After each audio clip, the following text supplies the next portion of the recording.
Japan doesn't need you. You should just stay home, right? Today I want to talk about what kind of people are actually needed in today's Japan, and maybe the amount of money you can expect if you're working in something like tech. I had a pretty popular video about getting an IT job here, specifically a software engineering job in Japan. I kept getting a bunch of different questions about what's the market like for, say embedded engineers or something like network technicians, maybe game developers, or even what would traditionally be called IT work in the States. I've been corrected many times about the terminology, but all computer engineering adjacent things can fall under IT here. That's a bit of a side rant. Today I wanted to talk about why software engineers from overseas are in high demand, but other people in different professions might not be. I'll talk about some potential market forces that could play into your considerations, whether you actually want to move here. Maybe you're just toying with the idea of moving here, but you want to know, would I even be desired in the market? Or would I just be another faceless employee, just like maybe a Japanese person in the same role? So first of all, let's talk about some jobs that you're not necessarily going to stand out.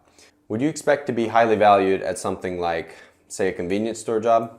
There's a labor shortage in most industries here in Japan, so yeah, you can probably get a job at something like a convenience store. There wouldn't be much pay, right? Because any Japanese person could also do the same job. Or for that matter, any foreigner from a country with low wages who's just happy to be here could also get the job. So your value as a foreigner just isn't there. I mean to say there's no value proposition from you being a foreigner at all unless you're working in some touristy areas where you can speak English or some other widely used language. That way, if the customers come in and are troubled, you can speak to them, but you can also handle Japanese employees. Well, that's a critical part of this so first of all, if you can't speak Japanese and you're not going to learn before you're applying to jobs, you better be really experienced in the first place. You're gonna have to be maybe 10 years of experience. I think the number of jobs for new entries is just very limited. Like in my other videos, I recommend studying Japanese ahead of time, at least showing them that you're super willing to learn. So what are some other cases of jobs that are really low-hanging fruit? I mean, obviously you're not gonna be valued as someone super special like some industry-specific job might value you, right? Because anybody can do it. And in fact, those kind of jobs are being taken up more and more by automation even. So, a lot of times at convenience stores, people don't even need a person to check out anymore. They can just check out by themselves. So are things any different in tech? Well, it depends on what you're doing in tech. So someone was asking about an embedded engineer. The thing about that is, it's obviously going to be more highly valued than something like a convenience store job. But what is the thing that differentiates you from a Japanese engineer in this case? You're probably not even writing customer-facing. I guess you'll be writing code that customers interface with in some way, but you won't even be writing UI or something like that. So in that case, it's code that's out of sight. And frankly, there's no value proposition for you as a foreigner unless you're highly skilled. So if you've been in the industry for say, 10 or 20 plus years, then yeah, you'll be highly valued. But even then, you're still not necessarily valued above a Japanese person with a similar skill set. Now, if you're in a managerial role, say you're managing top talent from around the world, that could work because you could be the language bridge there. But aside from that, there's not much value in you being a foreigner unless you're in a leadership position. Now, if you're in a managerial position role, say you're managing top talent from around the world, that could work. But aside from that, there's not much value in being a foreigner unless you're in a leadership position. Japan's shrinking workforce does mean fewer workers, which might give you an edge, but ultimately you're still subject to the same labor market forces as everyone else. I'd say network engineers might be in a similar position, though they interact more with the end users than embedded engineers, I think, which increases their value. In general, the closer you are to the end user, I think the more valuable you are as a foreigner here in the industry. So what differentiates an embedded engineer from a higher level engineer in terms of demand in Japan? Well, the closer you are to the end user, the more direct impact your work has. For example, anything in the UI, things that need translation can be handled without much effort by a bilingual engineer. Some might argue that's like doing two jobs at once, but really if you're bilingual, translating on the fly isn't a big deal. That ability to bridge language gaps boosts productivity. If you're not the one handling translations directly, you can at least spot check them quickly. You can also help when hiring other engineers from around the world, something I do when I interview global candidates. Because you get access to talent with 20 plus years of experience from a much bigger labor market. I mean, that's the reason that Japanese companies are trying to hire from overseas, right? That part applies to embedded engineers as well. But as a software engineer working closer to the end user, you bring that value plus the ability to work on customer-facing features. Beyond translation, you can also help with localization. I'm sometimes asked, how would this feature be perceived in the US? Or would this make sense to people from overseas? coming in as tourists, for example. I'll point out when something might seem rude or confusing to non-Japanese users. The English teaching market and AI competition. Let's step away from tech for a second and talk about jobs in Japan in general. One that always comes up is English teaching. There's probably no bigger captive market than this. Even if a Japanese person is extremely fluent in English, they'll generally defer to a native speaker.